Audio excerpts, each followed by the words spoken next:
네, 네, 오늘 고난주간 첫 날인데요. 어, 히터는 꺼도 되겠습니다. 네. 예수님께서 고난 받으신 그 십자가를 기념하는 고난주간에 여러분 생일도 기념하시고 뭐 결혼 기념일도 기념하시고 다 기념하시잖아요. 왜 그래요? 이게 나의 것이 나이가 내가 태어난 날, 또 내가 결혼한 날 그런 거잖아요. 마찬가지 십자가도 우리 주님께서 다른 사람 아니라 오늘 날 위해서 하늘 보좌에서 오셔서 오늘 나를 만나 주시고 살려 주신 거잖아요. 오늘 그 은혜를 기념하면서 우리 고난 주간 첫날에 이 고난 주간에 요한복음을 묵상하면서 기도회를 하고자 합니다. 그 이유는 우리는 십자가 하면 그냥 예수님의 어떤 그냥 고난만 생각을 하지만, 그러나 지금 요한복음 사도 요한이 이해하고 있는 그 예수님의 십자가에 못 박혀 죽으심은 예수님한테는 낮아짐 따로 높아짐 따로가 아니라, 오늘 요한은 다른 제자들은 십자가에 다 도망갔지만 요한은 십자가에 달리신 예수님을 눈앞에서 봤잖아요. 성령을 받고 요한이 깨달은 그 십자가에 못 박히심은 낮아지심이 아니고 높아지심도 아니고 그냥 예수님의 십자가에 못 박히심 자체가 바로 예수님이 하나님의 왕권을 대행하시는 왕이시면서 또한 하나님의 아들이심을 오히려 드러내고, 예수님께서 하나님의 아들로서 높임을 받으시는 그 사건이 바로 십자가에서 못 박혀서 죽임을 당하시는 사건이었어요. 그래서 요한복음을 읽다 보면 십자가는 이거는 하나님의 영광스러운 사건이에요.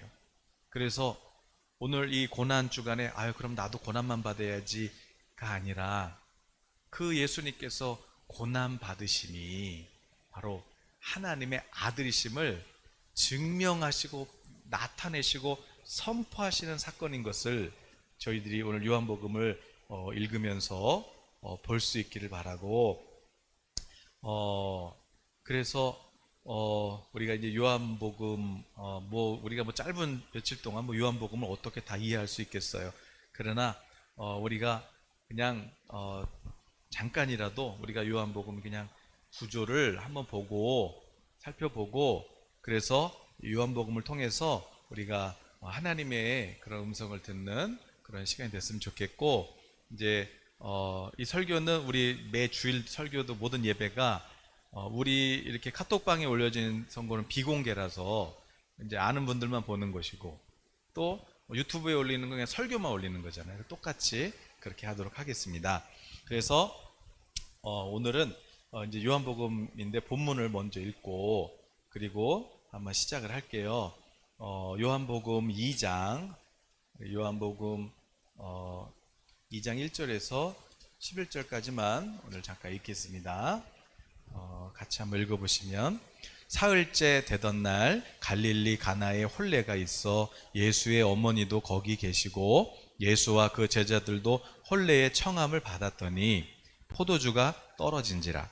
예수의 어머니가 예수에게 이르되 저들에게 포도주가 없다 하니 예수께서 이르시되 여자여 나와 무슨 상관이 있나이까? 내 때가 아직 이르지 아니하였나이다.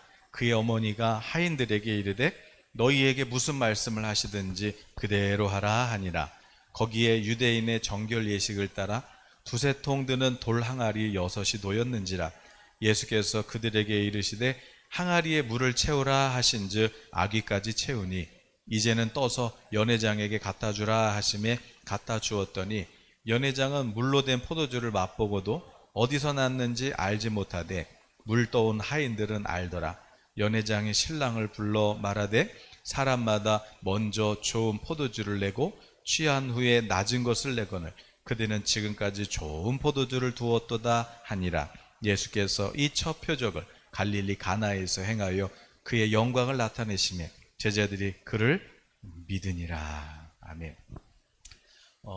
여러분, 요한복음 구조 어떻게 설계가 됐냐면, 간단하게만 말씀을 드리면, 뭐 서론 본론 결론이 있겠죠. 네. 서론은 여러분 유튜브 게시글에 이렇게 보시면, 게시글에 보시면, 거기 이제 서로 머릿말이 1장 1절에서 18절까지 있고 증언들이 있어요. 그러니까 이제 서론이 무슨 얘기냐면은, 우리 요한복음 1장 이렇게 이제 태초에 말씀이 계셨는데 이 말씀이 하나님이시다. 그랬잖아요. 네. 근데 여기서 말씀이 로고스예요, 로고스.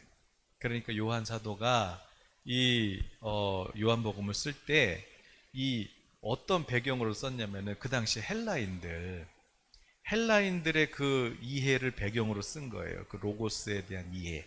그러니까 뭐 늘 말씀드리지만 헬라인들 그 당시에 2000년 전에 우리 눈에 보이는 이 세계 말고 보이지 않는 뭔가 저 우주적인 어떤 세계가 있을 거다. 그런데 그 이데아, 우리가 눈에 보이는 이 세계 말고 뭔가 또 다른 세계가 있을 것인데 그 이데아 세계를 그 우주의 어떤 질서라든지 뭐 이런 어떤 보이지 않는 어떤 그런 세계를 볼 수 있는 유일한 그 계시의 통로가 뭐냐면 로고스인데 그 로고스, 그 로고스를 통해서만 우리가 그 보이지 않는 저 우주의 질서라든지 이런 걸 이해할 수 있다. 이렇게 이해했던 그 당시의 그 로고스 개념을 오늘 사도 요한이 얘기하면서 바로 그 로고스가 바로 하나님의 말씀이신데 그 말씀이 성육신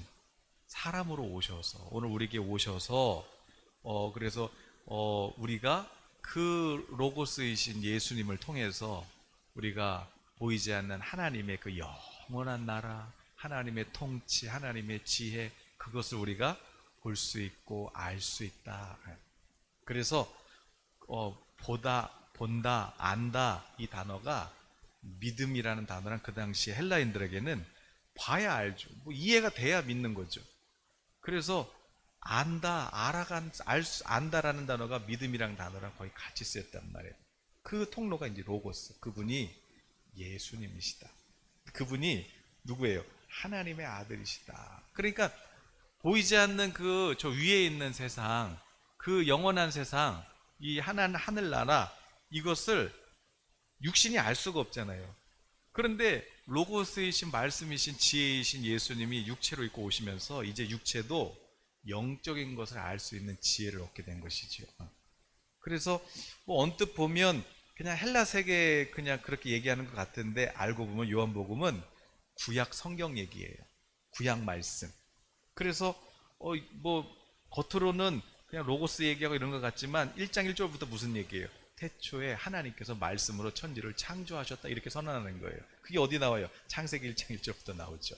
그래서 이게 요한복음은 뭐 헬라인들 대상으로 쓴 것 같은데 이렇게 한꺼풀 벗겨보면은 사실은 구약 말씀, 그 구약 말씀에 담겨 있는 하나님의 지혜가 여기 요한복음에 다 나와 있는 거죠. 그래서 하나님께서 구약 성경에서 이 말씀이라는 건 뭐냐면 하나님께서 세상을 뭘로 창조했어요? 말씀.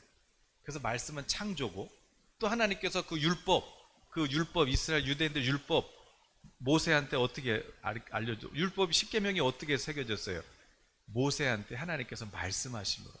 그래서 율법도 주어졌고 또 하나님께서 선지자한테 어떻게 계시하세요? 말씀하심으로 계시했고. 그래서 모세가 선지자들이 하나님께 그 계시받은 그 말씀을 기록한 것이 뭐예요? 그게 성경이잖아요.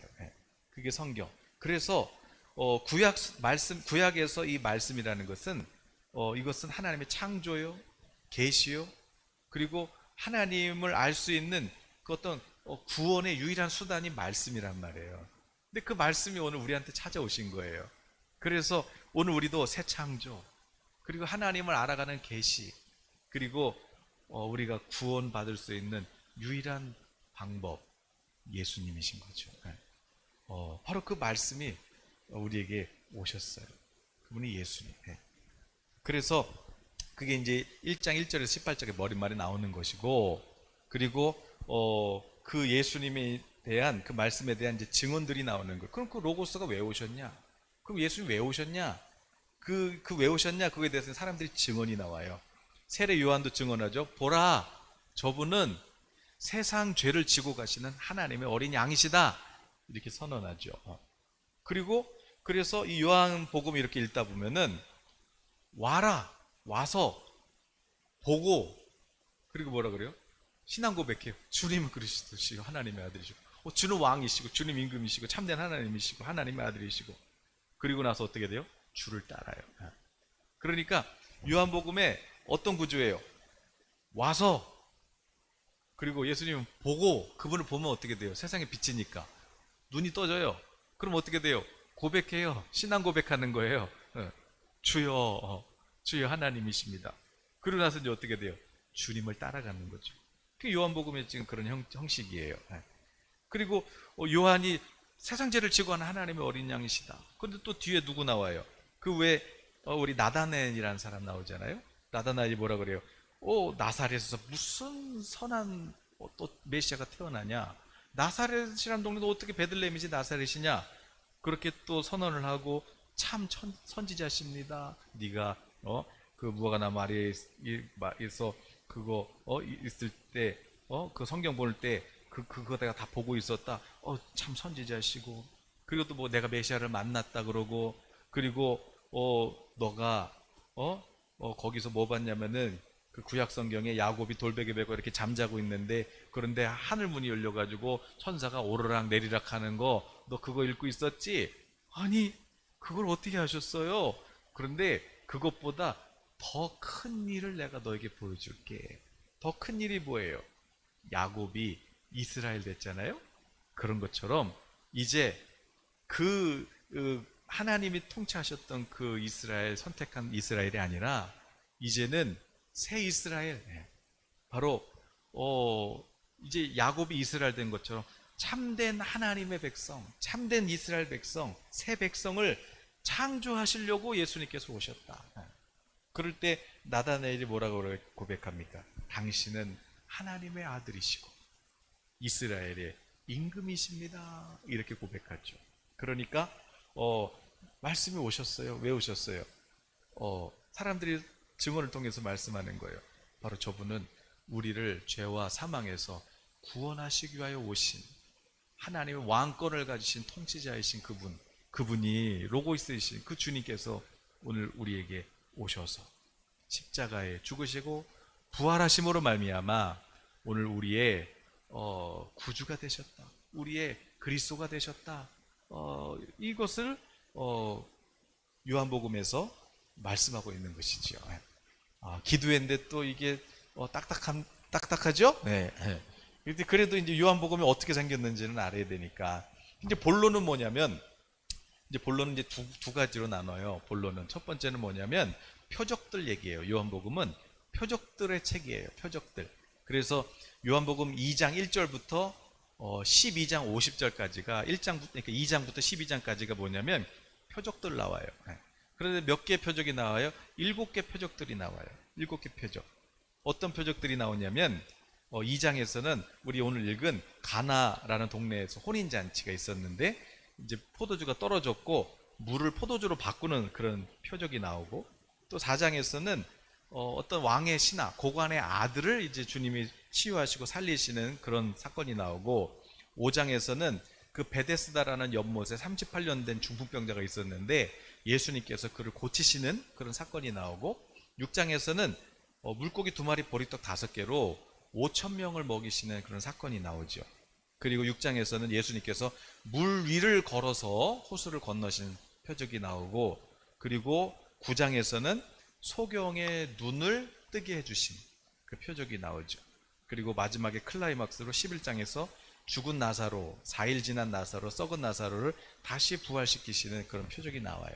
그러니까 이게 다 보면은 그냥 우리 눈에 보이는 세상에서 눈에 보이는 물리적인 그런 현상들, 그냥 그것만 써 있는 것 같죠. 그런데 예수님께서 이런, 왜 표적이라고 이렇게 말씀을 하시냐면, 표적, 성경에서 표적을 7개 표적. 근데 이 표적이 뭐예요? 표적.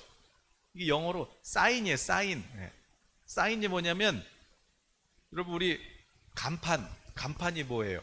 네온 사인. 그러니까 예성교회 간판, 예성교회 네온 사인이 딱 있으면 그 간판이 하는 일이 뭐예요? 아, 여기가 예성교회구나. 이렇게 사인해 주는 거죠. 알려주는 거잖아요. 마찬가지. 표적이 사인이에요. 그러니까, 뭐예요? 그냥 우리 눈에 볼 때는 그냥 뭐 눈에 보이는 세계에서 눈에 보이는 그런 물리적인 뭐 그런, 현상들 같지만 사인이란 말이에요. 사인. 어떤 사인? 눈에 보이는 이 세상에 저 위에 있는 이 해 아래에 있는 이 세상에서 저 위에 있는 세상 하나님의 나라 거기서 영원한 그 생명의 나라에서 일어나는 그런 어떤 사건들이 오늘 이 땅에서 일어난 거예요. 그래서 그걸 사인을 보면 아하 바로 그 자리가 하나님이 이렇게 통치하고 있는 것을 눈으로 보고 있는 그런 현장인 것이죠. 예.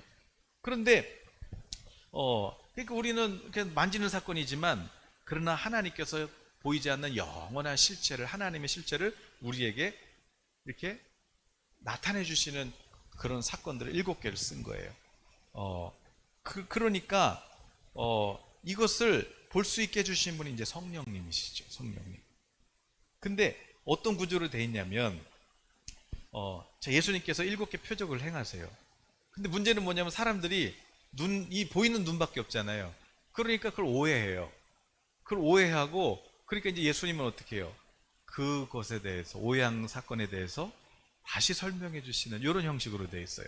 예수님 표적을 행하시고 기적을 행하시고 사람들은 눈에 보이는 것만 보고 오해하고 그래서 예수님은 그것을 성령으로 다시 그거를 우리에게 이렇게 이해시켜 주시는 설명해 주시는 그런 사건으로 이렇게 구조로 되어 있는 거예요. 그래서 예를 들어서 오늘 이제 우리가 이제 오늘 볼 거는 물이 포도주로 변한 이 사건이지만 이 표적에 대해서 물이 포도주로 바꾼 표적. 그런데 이게 3장, 4장 3장의 니고데모 그리고 4장의 사마리아 여인 다 예수님을 오해해요. 오해해. 그런데 그들을 예수님께서 메시아이심을 이렇게 설명해 주는 그렇게 연결이 돼 있고 그리고 4장에서 이 신하의 아들을 고치신 이 사건은 그 5장 그 베데스다 연못 38년 된 병자를 고치신 이 사건은 이 두 가지 사건은 5장 이제 16절부터 예수님께서 다시 이제 설명해 주. 왜 안식일에 병을 고치냐? 뭐 이런 모든 일들이 뭐냐면 예수님이 오신 게 참된 안식을 주러 오신 것이다. 참된 안식.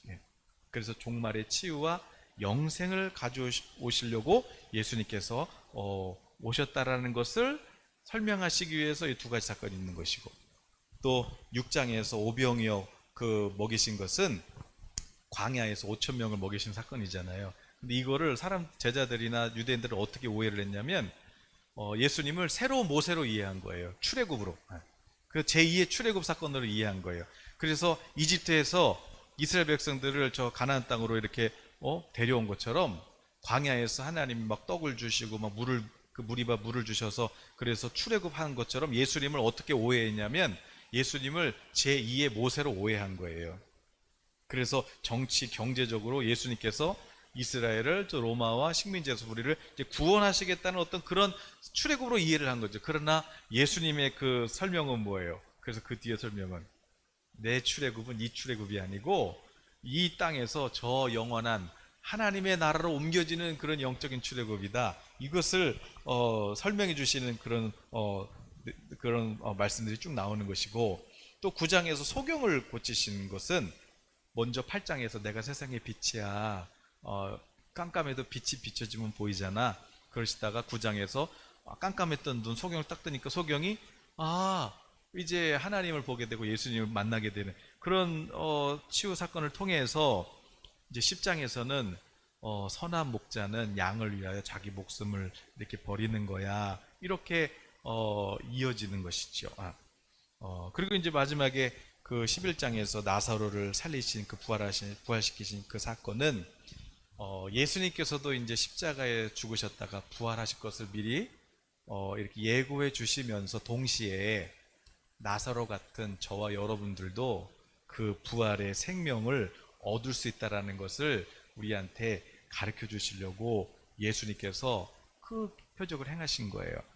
그러나 반대로 이 표적을 거부하고 예수님을 죽이려고 하는 그 유대인들의 모습도 그리면서 동시에 예수님은 이제 십자가에서 죽음을 준비하시고, 그리고 제자들에게 내가 죽는, 십자가에서 죽는 참된 의미는 바로 이것이란다, 이렇게 설명해 주신, 그게 이제 11장 12장의 사건인 것이지요. 뭐 이런 이제 구조인 것이에요. 그리고 나서 이제 예수님께서는 그 또 요한복음의 독특한 표현이죠. 그 헬라어로 에고에이미, 근데 뭐냐면 영어로 I am. 이게 이제 예수님께서 예수님 자신을 이렇게 표현하실 때 쓰셨던 그 표현이에요. 그런데 이 에고에이미, 나는 누구야, 이렇게 말씀하시는 이것은 출애굽기 3장 14절에서 모세에게 나타나셔가지고, 나는 하나님, 저 애굽 사람들한테, 또 애굽에 있는 우리 유대 이스라엘 민족들한테 당신 누군데 이렇게 와서 우리한테 그러냐고, 그러면 제가 하나님을 뭐라고 설명해야 돼요? 그랬더니 하나님이 나는 스스로 있는 자야. 그때 출애굽기 3장 14절에 하나님의 이름을 알려주세요. 그래서 I am who I am. 그래서 나는 스스로 있는 자야. 그때 I am, 나는 스스로 있는 하나님이야, 이렇게 말씀하실 때 그거를 헬라어로 이렇게 번역하면은 에고에이미, 예수님께서 나는 내가 생명의 떡이야, 내가 세상의 빛이야, 내가 양의 문이야, 내가 선한 목자야, 내가 길이요 진리요 생명이야. 그게 이제 요한복음 8장 24, 28, 58절에 이제 유대인들이 하나님 아버지를 보여줘봐라 우리한테. 네가 하나님의 아들이면 하나님 아버지를 우리한테 보여줘봐라. 그럴 때 예수님께서 이 표현을 쓰세요. 내가 바로 그야. 내가 바로 하나님이야. 그럴 때 이제 사람들이 신성모독죄라고 막 그러잖아요. 그때 썼던 표현이에요. 내가 바로 하나님이야. 그래서 나를 보면 하나님을 보는 거고, 나를 알면 하나님을 아는 거야. 그렇게 말씀하는 거죠. 자, 어렵습니다. 네. 그래도 우리 예성교 성도님들 뭐 이 정도 수준은 다 이해하시니까. 그러나서 이제 2권이 오늘 첫날이라 좀 길어요. 내일부터는 이렇게 안 길어요. 그리고 이제 1권이 그 표적들 얘기고, 이제 두 번째 내용이 뭐냐면 이제 요한복음 13장에서 20장까지가 바로 이제 영광의 책이에요. 영광. 그래서 예수님께서 이제 십자가에서 이제 순환 받으시고 또 영광 받으시기 위해서 아버지께 돌아가시는 그 십자가 사건, 부활 사건, 이것을 다룬 것이 영광의 책이 13장부터 있고, 그리고 마지막에 이제 21장은 예수님께서 부활하셔서 제자들을 찾아오시면서 세계 선교를 제자들에게 부탁하시는 그런 장면인 것이지요. 네. 그래서 요한복음은 이제 그런 그냥 구조로 있다. 이거를 더 깊이 걸려고 우리가 뭐 한 달 동안 해도 몰라요. 그러나 이제 이런 구조로 있다라는 것을 이제 기억하시면 좋겠고, 오늘 나누고자 하는 것은 바로 그 7개 표적 중에 바로 첫 표적이었던 가나라는 그 동네의 혼인잔치. 그래서 잔치에 또 클라이막스는 포도잔이겠어요. 뭐 물이 귀한 동네니까요. 그런데 포도주는 떨어졌고, 그러나 이 문제를 해결하기 위해서 사람들은 아무런 방법이 없는 거죠. 해결할 수 있는 능력이 없는 거예요. 이미 부족한 포도주로 어떻게 방법이 없는 거예요. 그런데 돌 항아리 6개라는 것은, 그 6통이라는 것은 이 유대인들에게 있어서 전통 결례죠. 그러니까 정결 예식을 위해서 그렇게 손을 씻는 그런 항아리, 돌 항아리 6통은 떨어진 포도주를, 그 떨어진 기쁨, 떨어진 잔치, 부족함을 채우는데 아무런 도움이 안 돼요. 그걸로는 아무런 뭐 포도주 그 목마름, 그것도 기쁨도, 그것도 아무 뭐 한 방울도 도움이 될 수가 없는 거예요. 그러나 예수님은 그 돌 항아리 6통에다가 물을 채우시고 그 물을 포도주로 바꾸시는. 그래서 예수님께서 이 땅에 오신 그 표적 사인은 뭐냐면, 그 포도 사인은 예수님께서 이제 부족한 포도주를 이렇게 채우셨다는 표현도 있지만, 그 사인을 통해서 우리는 하나님 뭘 말씀하시냐면, 바로 예수님께서 이 땅에 오신 목적은 우리를 종말에 구원하시기 위해서 오신 것이죠. 그래서 구약에도 이렇게 보면은 하나님이 우리를 구원하신 그 장면을 뭘로 표현하냐면 잔치로 표현해요. 잔치. 그래서 그 시편 23편과 우리 잘 아는 말씀도 보면, 다윗이 이제 압살롬한테 쿠데타를 당해서 급작스럽게 신발도 못 신고 막 도망갈 때 그때 이제 도망가면서 다윗이 시편 23편을 뭐라 그러냐면, 하나님께서 내 원수들이 다 지켜보고 비웃는 거기에서, 다 지켜보는 데서 하나님은 나에게 잔치 상을 베풀어 주시고, 그리고 나로 하여금 그 잔치 음식을 배불리 먹게 해주시는 하나님이시라고, 하나님의 구원을 큰 잔치를 베풀어 주심으로 비유를 해요. 뭐 이사야 25장도 보면은 구원에 대한 그 이미지를 뭘로 표현하냐면, 시온에서 하나님께서 큰 잔치를 베푸신다라고 그렇게 표현을 한단 말이에요. 그러니까 이 세상의 삶이라는 것은 지혜도 모질라고, 능력도 없고, 사랑도 없고, 시간도 없잖아요. 우리 오늘도 시간 조금만 더 있었으면 이거 할 텐데, 시간도 없고 공간도 제약돼 있잖아요. 그래서 여러분 여기 오실 수도 없고, 우리가 뭐 공간도 제약이 있고, 그게 세상의 삶이에요. 그러니까 어때요? 부족하니까, 제한이 있으니까 항상 불만스럽고, 아프고, 슬프고, 사랑이 부족하니까, 그러니까 아주 그냥 철저한 경쟁으로 서로 갈취하고, 갈취당하고, 싸우고, 갈등하고, 서로 미워하고, 증오하고, 이게 세상이란 말이에요. 근데 잔치는 어때요? 잔치. 반면에 하나님의 나라는 잔치예요. 잔치는 뭐예요? 구원받았다라는 것은 이 잔치에 들어간 건데, 그 잔치는 뭐예요? 없는 것도 창조하셔서 무한하게 만드시고, 부유하게 하시고, 지혜롭게 하시고, 또 은혜도 풍성하시고, 그래서 잔치로 비유한단 말이에요. 그래서 탕자의 비유를 예수님 말씀하실 때도 잔치, 송아지 잡고, 그 돼지우리 그 사탄으로 상징되는 그 돼지우리에서 그 쥐엄 열매, 여기 손가락만한 그 그냥 우리 강낭콩처럼 생긴 그런 쥐엄 열매 하나도 못 먹게 하는, 부족해서 없으니까, 그래서 정말 죽을 수밖에 없는 비참하고 처절한 그런 그 탕자. 그런데 그 죽기 직전에 비참한 탕자 아버지가, 그 아버지 집에 들어온 그 아들을 뛰어가서 안아주고, 송아지를 잡고 풍악을 울리고, 그래서 잔치를 벌이시는 그 비유, 이게 바로 구원받은 비유예요. 구원의 비유. 사탄의 나라에서, 부족한 나라에서 벗어나서 영원한 나라, 풍성한 나라, 지혜의 나라, 생명의 나라, 그 안으로 들어오도록 우리를 부르시는 그 천국 잔치. 그래서 창세기부터 계시록까지 다 결혼 잔치 시작해서 결혼 잔치로 끝나는 것이죠.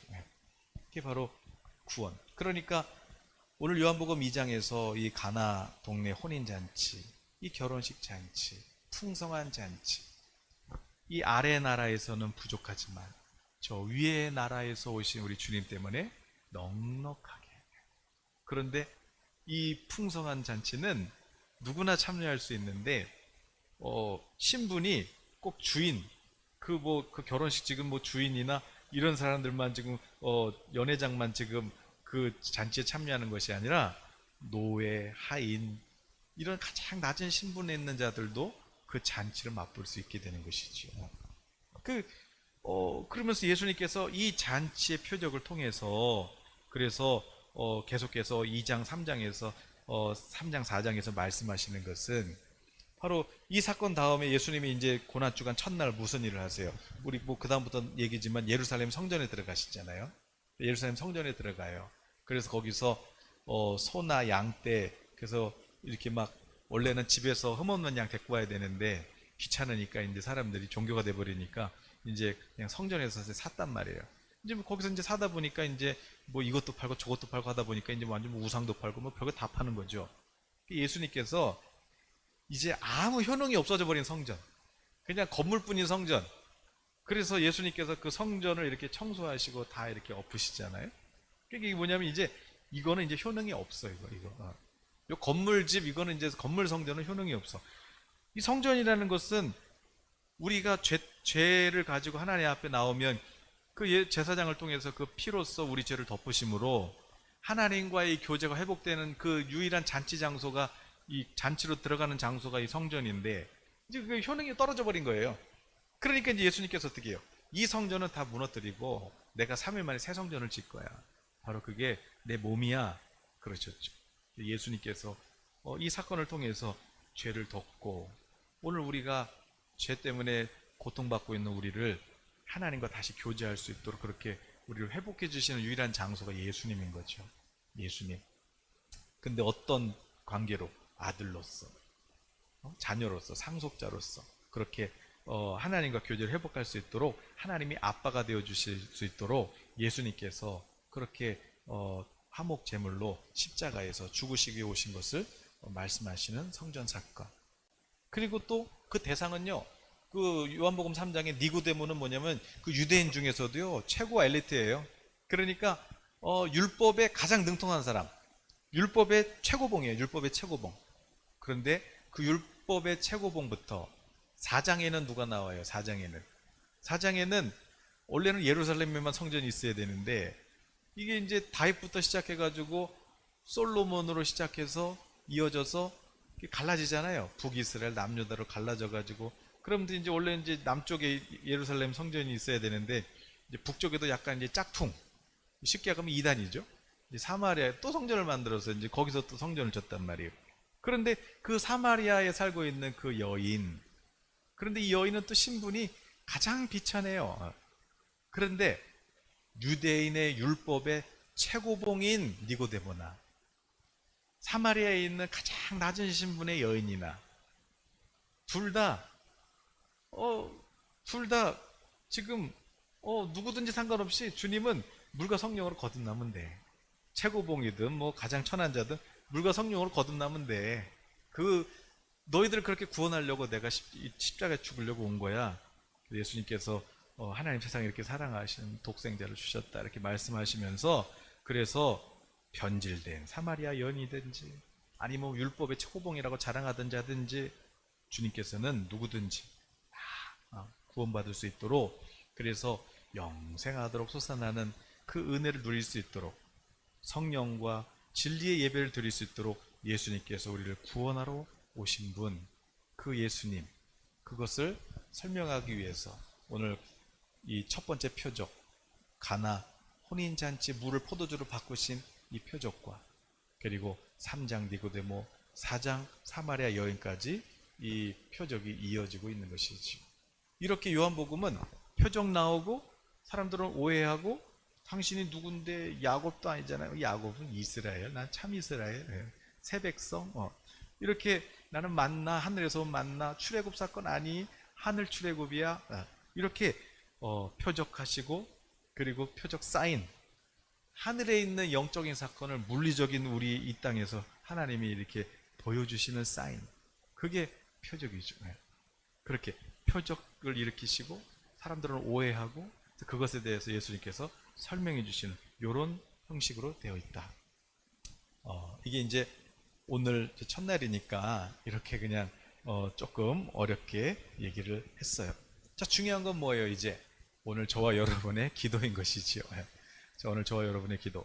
자, 우리가 이제 같이 함께 기도 제목을 나누고 기도를 했으면 좋겠는데